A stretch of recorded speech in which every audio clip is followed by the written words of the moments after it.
Capítulo 7. O chapéu seletor. A porta abriu-se de chofre. E apareceu uma bruxa alta, de cabelos negros e vestes verde esmeralda. Tinha um rosto muito severo e o primeiro pensamento de Harry foi que era uma pessoa a quem não se devia aborrecer. Alunos do primeiro ano, professora Minerva McGonagall, informou Hagrid. Obrigada, Hagrid. Eu cuido deles aqui em diante. Ela escancarou a porta. O saguão era tão grande que teria cabido a casa dos Dursley inteira dentro.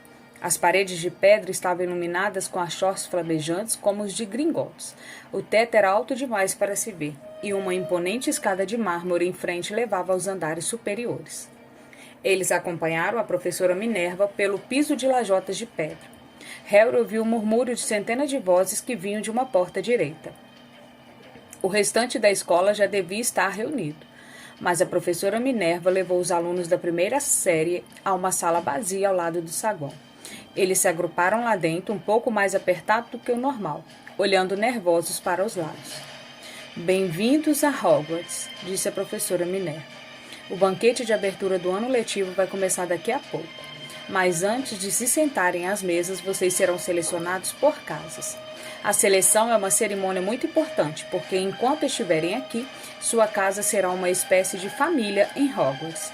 Vocês assistirão às aulas com os restantes alunos de sua casa, dormirão no dormitório da casa e passarão tempo livre na sala comunal. As 4 casas chamam-se Grifinória, Lufa-Lufa, Corvinal e Sonserina.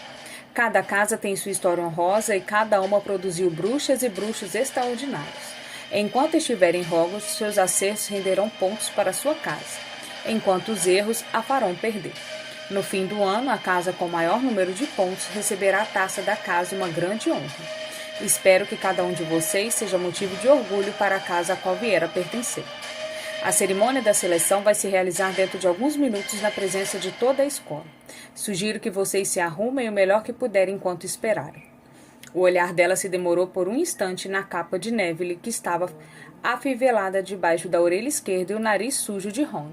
Harry, nervoso, tentou achatar os cabelos.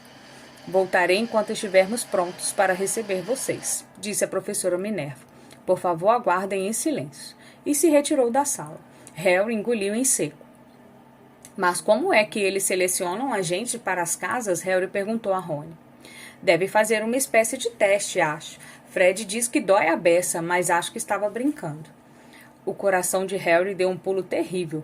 Um teste na frente da escola toda, mas ele ainda nem conhecia mágica nenhuma. Que diabo teria que fazer?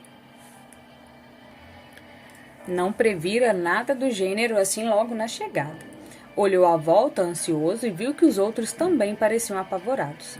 Ninguém falava muito, a não ser Hermione, que cochichava muito depressa todos os feitiços que aprendera, sem saber o que precisaria mostrar. Harry fez força para não escutar o que ela dizia. Nunca se sentira tão nervoso, nunca, nem mesmo quando tivera que levar um boletim escolar para os Dursleys dizendo que não sabiam como ele fizeram a peruca do professor ficar azul. Ele manteve os olhos grudados na porta. A qualquer segundo, agora a professora Minerva voltaria e o conduziria ao seu triste fim. Então aconteceu uma coisa que o fez pular bem uns 30 centímetros no ar. Várias pessoas atrás deles gritam. Que ele ofegou. As pessoas à sua volta também. Uns 20 fantasmas passaram pelas portas do fundo. Brancos, pérola e ligeiramente transparente, eles deslizaram pela sala conversando entre si, mal vendo os alunos do primeiro ano. Pareciam estar discutindo, que lembravam um fradigo gorducho e ia dizendo: perdoar e esquecer, eu diria, vamos dar a ele uma segunda chance. Meu caro Frei, já não demos a pirraça todas as chances que ele merecia? Ele mancha a nossa reputação e você sabe, ele nem ao menos é um fantasma. Nossa, o que é que essa garotada está fazendo aqui? Um fantasma que usava uma gola de rofos engomados e meiões de repente reparou nos alunos do primeiro ano. Ninguém respondeu.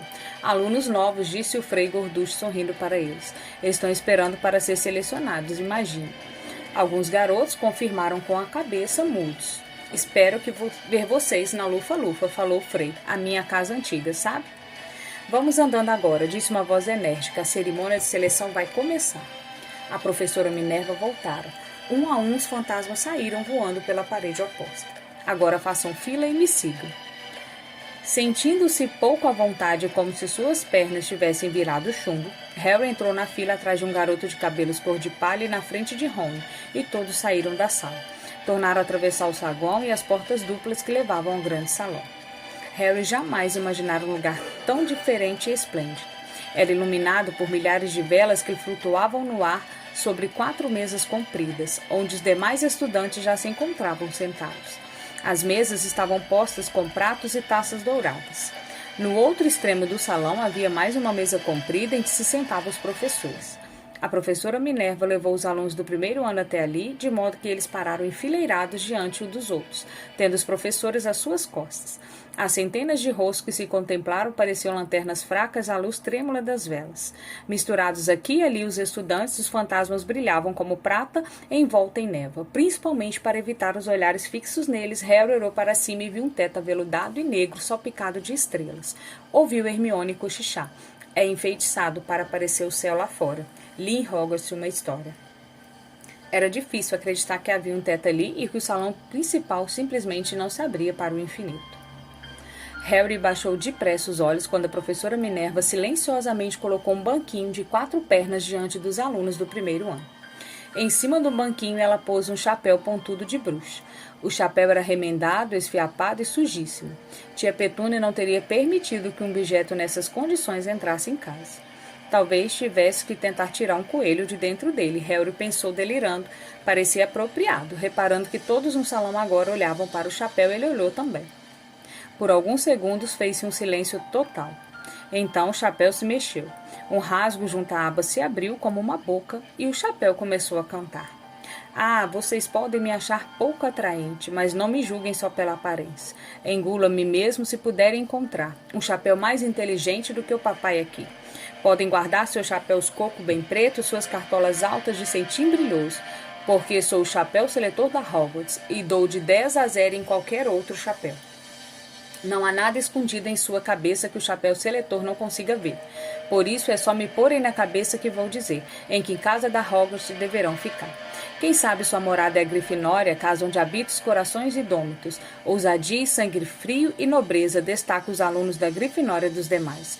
Quem sabe é na Lufa-Lufa que você vai morar, onde seus moradores são justos e leais, pacientes, sinceros, sem medo da dor. Ou será a velha e sábia Corvinal, a casa dos que têm a mente sempre alerta, onde os homens de grande espírito e saber sempre encontrarão companheiros sem iguais. Ou quem sabe a Sonserina será a sua casa, e ali fará seus verdadeiros amigos, homens de astúcia que usam qualquer meio para atingir os fins que antes comilaram. Vamos, me experimentem, não devem temer, nem se atrapalhar, estarão em boas mãos. Mesmo que os chapéus não tenham pés nem mãos, porque sou único, sou um chapéu pensador. O salão inteiro prorrompeu em aplausos quando o chapéu acabou de cantar. Ele fez uma reverência para cada uma das 4 mesas e em seguida ficou muito quieto outra vez. Então só precisamos experimentar o chapéu, cochichou Rony a Harry. Vou matar o Flash. Ele não parou de falar numa luta contra o trasgo. Harry deu um sorriso sem graça. Experimentar um chapéu era bem melhor do que precisar fazer um feitiço. Mas desejou que pudesse ter experimentado o chapéu sem toda aquela gente olhando. O chapéu parecia estar pedindo muito. Harry não se sentia corajoso, nem inteligente, nem qualquer outra coisa naquele momento. Se ao menos o chapéu tivesse mencionado uma casa para gente que se sentia meio nervosa, quem sabe teria sido a sua casa. A professora Minerva então se adiantou segurando um longo rolo de pergaminho. Quando eu chamar seus nomes, vocês porão o chapéu e se sentarão no banquinho para a seleção. Ana Abbott, uma garota de rosto rosado e Maria Chiquinhas loiras, saiu aos tropeços da fila. Pôs o chapéu e lhe afundou direto até os olhos e se sentou. Uma pausa momentânea. Lufa-Lufa, anunciou o chapéu. A mesa direita deu vivas e bateu palmas quando Ana foi se sentar à mesa da Lufa-Lufa. Harry viu o fantasma do Frei Gorducho acenar alegremente para ela. Susana Bones. Lufa-Lufa, anunciou o chapéu outra vez e Susana saiu depressa e foi se sentar ao lado de Ana. Terêncio Butti. Corvinal. Dessa vez foi a segunda mesa à esquerda que aplaudiu. Vários alunos da Corvinal se levantaram para apertar a mão de Terêncio quando o menino se reuniu a eles. Madge Broqueluce foi para a Corvinal também, mas Lila Bron foi a primeira a ser escolhida para a Grifinória e a mesa da extrema esquerda explodiu em vivas. Harry viu os irmãos gêmeos de Rony assoviarem. Mila Bulstrode se mostrou uma Sonserina.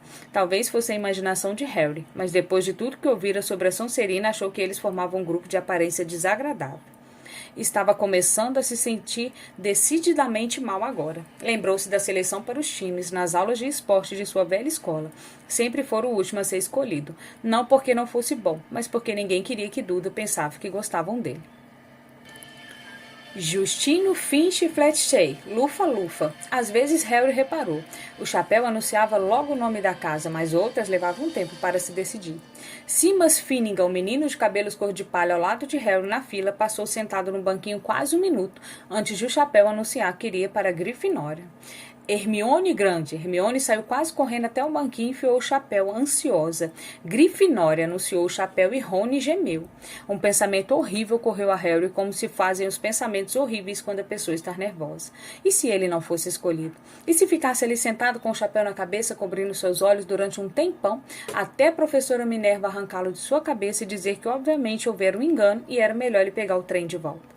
Quando Neville Longbottom, o menino que não parava de perder o sapo, foi chamado, levou um tombo a caminho do banquinho. O chapéu demorou muito tempo para se decidir sobre Neville, quando finalmente anunciou Grifinória. Neville saiu correndo com o chapéu na cabeça e teve que voltar em meio a uma alavanche de risadas para entregá-lo a Morangue McDonald. Malfoy se adiantou, gingando quando chamaram seu nome e teve seu desejo realizado imediatamente. O chapéu mal tocara sua cabeça quando anunciou Sonserina. Faltava pouca gente agora. Mon, Nott, Parson, depois duas gêmeas, Patil e depois Pix, Sari e então finalmente Harry Potter. Quando Harry se adiantou, correu um burburinho por todo o salão como um fogo de rastilho. Potter, foi o que ela disse? O Harry Potter, a única coisa que Harry ouviu antes do chapéu lhe cair sobre os ombros foi um salão cheio de gente se espichando para lhe dar uma boa olhada. Em seguida, só viu a escuridão dentro do chapéu. Difícil, muito difícil, bastante coragem vejo, uma mente nada má. Há talento, minha nossa, uma sede razoável de se provar. Ora, isso é interessante, então vou colocá-lo. Harry apertou as bordas do banquinho e pensou, Sonserina não, Sonserina não. Sonserina não, hein? Disse a vozinha. Tem certeza? Você poderia ser grande, sabe? Está tudo aqui na sua cabeça. E a Sonserina lhe ajudaria a alcançar essa grandeza, sem dúvida nenhuma, não? Bem, se você tem certeza, ficará melhor na Grifinória. Harry ouviu o chapéu anunciar a última palavra para todo o salão. Tirou o chapéu e se encaminhou trêmulo para a mesa de Grifinória. Sentia tanto alívio por ter sido selecionado e ter escapado de Sonserina que nem reparou que estava recebendo a maior ovação da cerimônia. Percy, o monitor, se levantou e apertou sua mão com energia, enquanto os gêmeos Weasley gritavam ganhamos Potter, ganhamos Potter. Harry sentou-se defronte de um fantasma com a gola de Rufus que vira antes da cerimônia. O fantasma lhe deu uma palmadinha no braço, produzida em Harry a sensação horrível e repentina de que acabara de mergulhar num balde de água gelada. Agora ele via bem a mesa principal. Na extremidade mais próxima sentava-se Rubro Hagrid, cujo olhar o encontrou, o seu e lhe fez um sinal de aprovação. Harry retribuiu seu sorriso, e ali, no centro da mesa principal, em um caldeirão dourado, encontrava-se Alvo Dumbledore. Harry o reconheceu imediatamente pela figurinha que tirara no saco de chocolate comprado no trem. Os cabelos prateados de Dumbledore era a única coisa no salão inteiro que brilhava tanto quanto os fantasmas. Harry viu o professor Quirrell também, o rapaz nervoso do caldeirão furado, parecia muito extravagante no chapéu turbante púrpura. Agora só faltavam 3 pessoas para serem selecionadas. Lisa Turpin virou uma corvinal e depois foi a vez de Rony. A essa altura ele estava branco e esverdeado. Harry cruzou os dedos sobre a mesa para dar sorte e um segundo depois o chapéu anunciou Grifinória. Harry bateu palmas bem alto com os demais quando Rony se largou numa cadeira ao seu lado. Muito bem, Rony, excelente, disse Percy Weasley pomposamente por cima de Harry, na mesma hora em que Blasambine era mandado para a Sonserina. A professora Minerva enrolou o pergaminho e recolheu o chapéu seletor. Harry baixou os olhos para o prato dourado e vazio diante dele. Acabara de perceber como estava faminto. As tortinhas de abóbora pareciam ter sido comida havia anos. Alvo Dumbledore se levantara, sorria radiante para os estudantes, os braços bem abertos, como se nada no mundo pudesse ter-lhe agradado mais do que vê-los todos reunidos ali. Sejam bem-vindos, disse. Sejam bem-vindos para o novo ano em Hogwarts. Antes de começarmos nosso banquete, eu gostaria de dizer umas palavrinhas. Pateta, chorão, destabocado, beliscão, obrigado. E sentou-se. Todos bateram palmas e deram vivas. Harry não sabia se ria ou não. Ele é um pouquinho maluco, perguntou incerto a Percy. Maluco? Disse Percy despreocupado. Ele é um gênio, o melhor bruxo do mundo. Mas é um pouquinho maluco, sim. Batatas, Harry? O queixo de Harry caiu. Os pratos diante dele agora estavam cheios de comida. Ele nunca vira tanta coisa gostosa de comer em uma mesa só. Rosbife, galinha assada, costelas de porco e de carneiro, pudim de carne, ervilha, cenoura, molho, ketchup e por alguma estranha razão docinhos de hortelã. Não é que os Dursley tivessem deixado Harry com fome, mas nunca lhe permitiram comer tanto quanto quisesse. Duda sempre tirava tudo que Harry realmente queria, mesmo que acabasse doente. Harry encheu o prato com um pouco de cada coisa, exceto os docinhos, e começou a comer. Estava tudo uma delícia.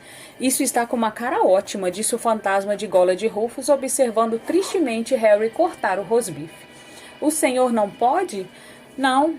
Como há quase 400 anos, explicou o fantasma. Não preciso, é claro, mas a pessoa sente falta. Acho que ainda não me apresentei. Cavalheiro Nicholas de Mimes Portigus, às suas ordens. Fantasma residente da Torre da Grifinória. Eu sei quem o senhor é, disse Rony inesperadamente. Meus irmãos me falaram do senhor. O senhor é o Nick quase sem cabeça. Eu prefiro que você me chame de Cavalheiro Nicholas Demis. O fantasma começou muito formal, mas o louro Simas Fingman o interrompeu. Quase sem cabeça? Como é que alguém pode ser quase sem cabeça? Sr. Nicholas parecia muitíssimo aborrecido, como se aquela conversinha não estivesse tomando o rumo que ele queria. Assim, disse com irritação, e agarrou a orelha esquerda e puxou. A cabeça toda girou para fora do pescoço e caiu por cima do ombro, como se estivesse presa por uma dobradiça. Era óbvio que alguém tentara decapitá-lo, mas não fizeram o serviço direito. Satisfeito com a cara de espanto dos garotos, Nick, quase sem cabeça, empurrou a cabeça de volta ao pescoço, tossiu e disse: Então, novos moradores da Grifinória, espero que nos ajudem a ganhar o campeonato das casas este ano. Grifinória nunca passou tanto tempo sem ganhar a taça. Sonserina tem ganhado nos últimos 6 anos. O Barão Sangrento está ficando quase insuportável. Ele é o fantasma da Sonserina. Harry deu uma olhada na mesa de Sonserina e viu um fantasma horroroso sentado lá, os olhos vidrados, uma cara muito magra e vestes sujas de sangue prateado. Estava ao lado de Malfoy, que Harry ficou contente de ver. Não parecia muito satisfeito com a distribuição dos lugares. Como foi que ele ficou coberto de sangue? Perguntou Simas, muito interessado. Nunca perguntei, respondeu Nick quase sem cabeça, educadamente. Depois que todos comeram tudo que podiam, as sobras desapareceram dos pratos, deixando-os limpinhos como no início. Logo depois surgiram as sobremesas, tijolos de sorvete de todos os sabores que se possa imaginar. Tortas de maçã, tortinhas de caramelo, bombas de chocolate, rosca fritas com geleia, bolos de fruta com calda de vinho, morango, gelatina, pudim de arroz. Quando Harry se serviu das tortinhas de caramelo, a conversa se voltou para as famílias. Eu sou meio a meio, disse Simas. Papai é trouxa. Mamãe não contou a ele que era bruxa até depois de casar. Teve um choque terrível. E outros riram. E você, Neville? Perguntou Rony. Bom, minha avó me criou e ela é bruxa, mas a família achou durante anos que eu era completamente trouxa. Meu tio-avô Alge vivia tentando me pegar desprevenido e me forçar a recorrer à magia. Ele me empurrou pela borda de um cais uma vez e quase me afoguei, mas nada aconteceu até eu completar 8 anos. Meu tio Alge veio tomar chá conosco e tinha me pendurado pelos calcanhares para fora de uma janela do primeiro andar, quando a minha tia-avó Enid lhe ofereceu merengue e ele sem querer me deixou cair. Mas eu desci flutuando até o jardim e a estrada. Todos ficaram realmente satisfeitos. Minha avó chorou de tanta felicidade. E vocês deviam ter visto a cara deles quando entrei para Hogwarts. Achavam que eu não era bastante mágico para entrar, entendem? Meu tio Alge ficou tão contente que me comprou um sapo. Do outro lado de Harry, Percy e Hermione conversavam sobre as aulas. Espero que elas comecem logo. Tem tanta coisa pra gente aprender. Estou muito interessada em transfiguração, sabe? Transformar uma coisa em outra, claro. Dizem que é muito difícil. A pessoa começa aos poucos, fósforos em agulhas e coisas pequenas assim. Harry, que estava começando a se sentir aquecido e cheio de sono, olhou outra vez para a mesa principal. Hagrid tomava um grande gole de sua taça. A professora Minerva conversava com o professor Dumbledore. O professor Quirrell, com aquela turbante ridículo, conversava com os professores de cabelos negros e oleosos, nariz de gancho e pele macilenta. Aconteceu muito de repente. O olhar do professor de nariz de gancho passou pelo turbante de Quirrell e se fixou nos olhos de Harry, e uma pontada aguda e quente correu pela testa de Harry. Ui! Harry levou a mão à testa. Que foi? Perguntou Percy. Nada. A dor se foi com a mesma rapidez com que viera. Mais difícil foi se livrar da sensação que Harry teve sob o olhar do professor. Uma sensação de que ele não gostava nada de Harry. Quem é aquele professor que está conversando com o professor Quirrell? Perguntou a Percy. Ah, você já conhece Quirrell, né? Não admira que ele pareça tão nervoso. Aquele é o professor Snape. Ele ensina poções, mas não é ele que quer. Todo mundo sabe que está cobiçando o cargo de Quirrell. Conhece um bocado as artes das trevas, o Snape. Harry observou o professor por algum tempo, mas Snape não voltou a olhar em sua direção. Finalmente, as sobremesas também desapareceram e o professor Dumbledore ficou de pé mais uma vez. O salão silenciou. Só mais umas palavrinhas agora as que já comemos e bebemos. Tem alguns avisos de início de ano letivo para vocês. Os alunos do primeiro ano devem observar que é proibido andar na floresta da propriedade. E alguns dos nossos estudantes mais antigos fariam bem em se lembrar dessa proibição. Os olhos cintilantes de Dumbledore faiscaram na direção dos gêmeos Weasley. O senhor Filch, zelador, me pediu para lembrar a todos que não devem fazer mágicas no corredor durante os intervalos das aulas. O teste de quadribol serão realizados na segunda semana de aulas. Quem estiver interessado em entrar para o time de sua casa deverá procurar Madame Roche. E por último é preciso avisar que este ano o corredor do terceiro andar do lado direito está proibido a todos que não quiserem ter uma morte muito dolorosa. Harry riu, mas foi um dos poucos que fez isso. Ele não está falando sério, cochichou a Percy. Deve estar, respondeu Percy franzindo a testa para Dumbledore. É estranho, porque em geral ele sempre nos diz a razão porque somos proibidos de ir a algum lugar. A floresta está cheia de animais selvagens, todo mundo sabe disso. Acho que poderia ter dito aos monitores pelo menos. E agora, antes de irmos para a cama, vamos cantar o hino da escola, exclamou Dumbledore. Harry reparou que o sorriso dos outros professores tinham amarelado. Dumbledore fez um pequeno aceno com a varinha, como se estivesse tentando espantar uma mosca na ponta, e surgiu no ar uma longa fita dourada, que esvoaçou para o alto das mesas e se enroscou como uma serpente, formando palavras. Cada um escolha sua música preferida, convidou Dumbledore, e lá vamos nós. E a escola entoou em altos brados, Hogwarts, Hogwarts, Hog, Hot, Hogwarts. Nos ensine algo, por favor, quer sejamos velhos e calvos, quer moço de pernas raladas. Temos as cabeças precisadas de ideias interessantes, pois estão ocas e cheias de ar. Moscas mortas e fios de cotão, nos ensinem o que vale a pena. Faça lembrar o que já esquecemos, faça o melhor, faremos o resto. Estudaremos até o cérebro se desmanchar. Todos terminaram a música em tempos diferentes, e por fim só restaram os gêmeos Weasley cantando sozinhos ao som de uma lenta marcha fúnebre. Dumbledore regeu os últimos versos com sua varinha, e quando eles terminaram, foi um dos que aplaudiram mais alto. Ah, a música, disse secando os olhos, uma mágica que transcende todas que fazemos aqui. E agora, hora de dormir, andando.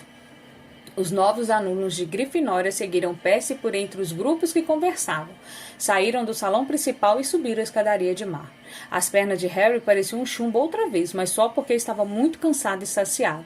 Estava cansado demais até para se surpreender com as pessoas nos retratos ao longo dos corredores murmurassem e apontassem quando eles passavam, ou que 2 vezes Percy os tivesse conduzido por portais escondidos, atrás de painéis corrediços e tapeçarias penduradas.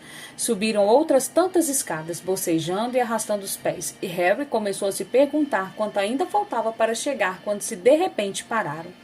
Um feixe de bengalas flutuava no ar frente a deles, e quando Percy avançou um passo em sua direção, começou a assaltá-lo. Pirraça, cochichou Percy para os alunos do primeiro ano. Um poltergeist, e falou em voz alta. Pirraça, calma.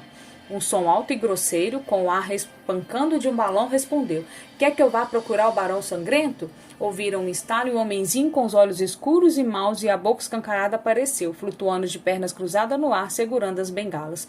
Oh! Disse com uma risada malvada. Calourinhos, que divertido! E mergulhou repentinamente contra eles. Todos se abaixaram. Vá embora, Pirraça, eu vou contar ao barão, e eu estou falando sério, ameaçou Percy. Pirraça estirou a língua e desapareceu, largando as bengalas na cabeça de Neville. Eles os ouviram partir zunindo, fazendo retinir os escudos de metal ao passar. Vocês tenham cuidado com o Pirraça, recomendou Percy, quando retornaram à caminhada. O Barão Sangrento é o único que consegue controlá-lo. Ele não dá confiança aos monitores. Chegamos. No finzinho do corredor havia um retrato de uma mulher muito gorda vestida de rosa. Senha, pediu ela. Cabeça de dragão, disse Percy. E o retrato se inclinou para frente, revelando um buraco redondo na parede. Todos passaram pelo buraco. Neville precisou de um calço e se viram na sala comunal do Grifinório, um aposento redondo, cheio de poltronas fofas. Percy indicou as garotas à porta do seu dormitório e os meninos à porta do deles, no alto de uma escada em caracol. Era óbvio que estava em uma das torres. Encontraram finalmente suas camas, 5 com reposteiro de veludo vermelho escuro. As malas já haviam sido trazidas, cansados demais para falar muito, eles enfiaram os pijamas e caíram na cama. Comida de primeira, não foi? Comentou Rony para Harry pelos reposteiros. Se manda, Perebas, ele está roendo os meus lençóis. Harry ia perguntar a Rony se ele provara as tortinhas de caramelo, mas adormeceu quase imediatamente. Talvez Harry tivesse comido demais, porque teve um sonho muito estranho. Estava usando o turbante do professor Quirrell, que não parava de conversar com ele, dizendo que devia se mudar para Sonserina imediatamente, porque era o seu destino. Harry disse ao turbante que não queria ir para Sonserina.